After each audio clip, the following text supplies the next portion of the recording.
J'étais maintenant dos au mur. Je ne peux plus m'échapper. Je sors de la maison, voilà les témoins de Jéhovah sont devant ma porte. Ils viennent, femme est là, garçon est là, ils sont venus, ils rentrent et puis fait coco. J'ouvre la porte, il y a des femmes, il y a un homme. Ils sont bien habillés, Bible dans les mains. Bonjour monsieur, oui bonjour. On voudrait vous parler du Seigneur Jésus.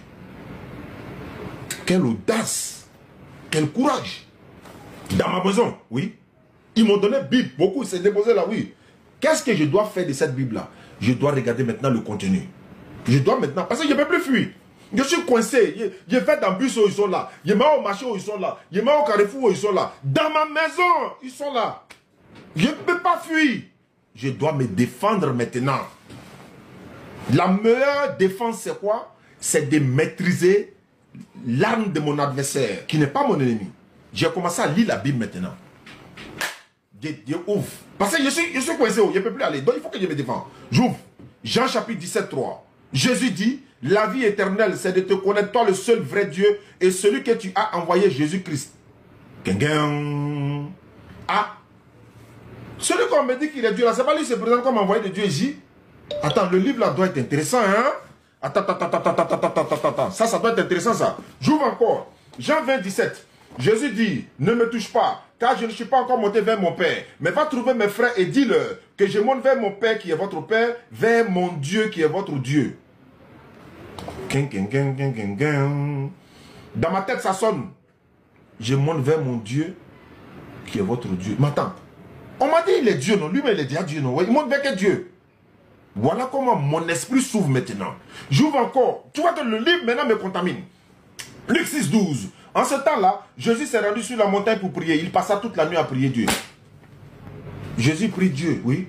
Comment Dieu peut prier Dieu? Attends. C'est eux qui me poursuivaient, non? Il est traqué maintenant. Voilà, maintenant, je me suis levé moi-même, aller acheter d'autres Bibles pour rajouter ce pour moi. J'ai dit, j'étais dans le monde, mais je n'étais pas du monde. J'ai commencé à acheter des Bibles moi-même. Alors qu'ils m'ont donné gratuit, hein, je suis allé acheter moi-même des Bibles pour rajouter. J'ai pris 2 ans sans parler à quelqu'un.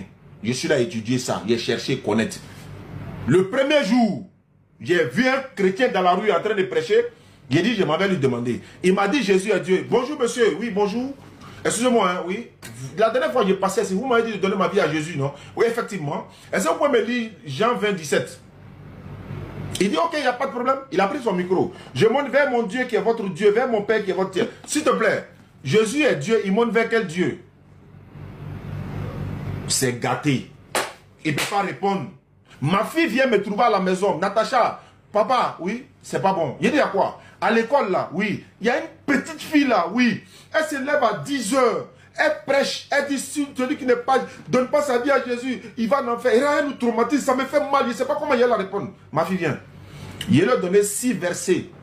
Luc 6, 12, Jean 20, 17, Jean 17, 3, Jean 14, 24. Il leur a donné, il dit, bon, quand il pose Luc 6, 12 là, quand elle a déjà lu, il faut lui dire, Jésus priait Dieu, non? La fille, elle va dire oui. Il faut lui dire, est-ce que Dieu peut prier Dieu? Et puis il faut faire ça devant tes amis élèves là. De la même manière, la fille t'a émulé devant les élèves là. Elle dit, j'ai compris. Elle est retournée à l'école. Elle est partie maintenant. La fille a commencé à dire, ouais, donne ta vie à Jésus. Vous les musulmans là, vous n'êtes pas ceci, ça. Vous voyez comment vous nous avez traumatisés? Mon enfant, et puis je dois poser plainte contre vous. Parce que vous avez traumatisé mon enfant. Jusqu'à son école a failli se gâter. Donc, la fille maintenant,